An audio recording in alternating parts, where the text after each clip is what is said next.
C'est donc une préparation d'exposition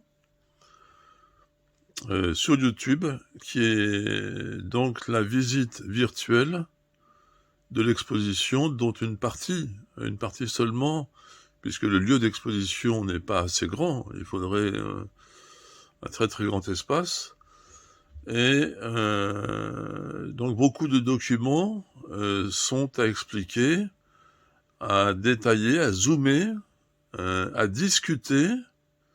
Je suis donc là pour en parler.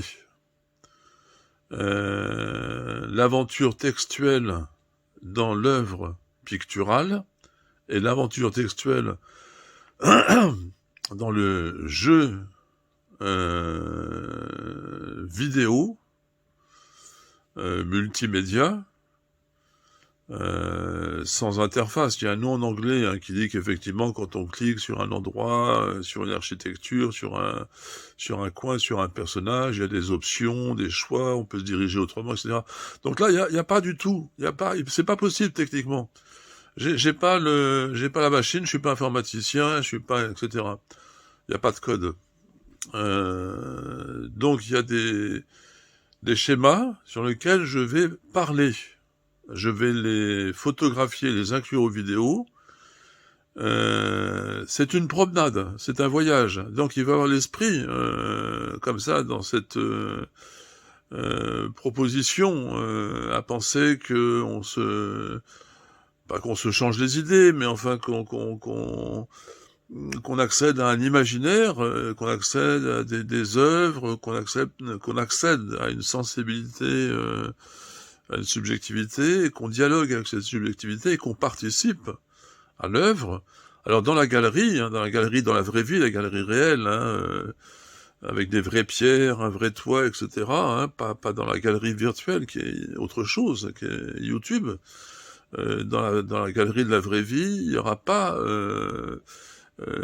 j'aurais pas le temps de discuter avec chaque visiteur de l'exposition pour réexpliquer à chaque fois. Ça prendrait, il faudrait faire une conférence et réunir un public dans la salle. Enfin, c'est notre programmation. On n'est plus dans l'exposition artistique à ce moment-là.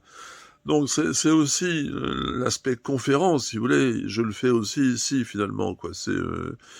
Donc il y a des choix, il y a des vidéos, donc du mouvement. J'espère comme ça faire visiter aussi les coins de la ville qui m'intéressent, la ville dans laquelle je vis, et puis ou que je visite, enfin, ou les lieux où je me rends, ou même dans mes documents anciens, enfin, avoir de l'animation vidéo et quelque chose qui m'intéresse parce que ça apporte quelque chose, ça constitue, ça fait partie d'un univers.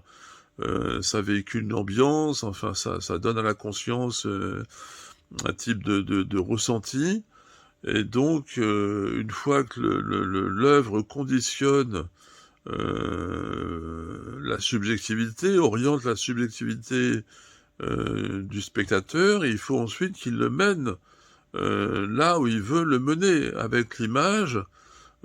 Si c'est une nature morte, effectivement, ça peut parler du temps, ça peut parler des objets. Si c'est des dessins de personnages, ça peut parler des relations sociales, de l'ambiance d'un lieu, voilà, où il y a du monde. Ça peut parler aussi de problèmes plastiques. Donc pour ça, il y a aussi des propositions, des choix qui sont à faire au niveau plastique. C'est en ce sens-là que le spectateur participe.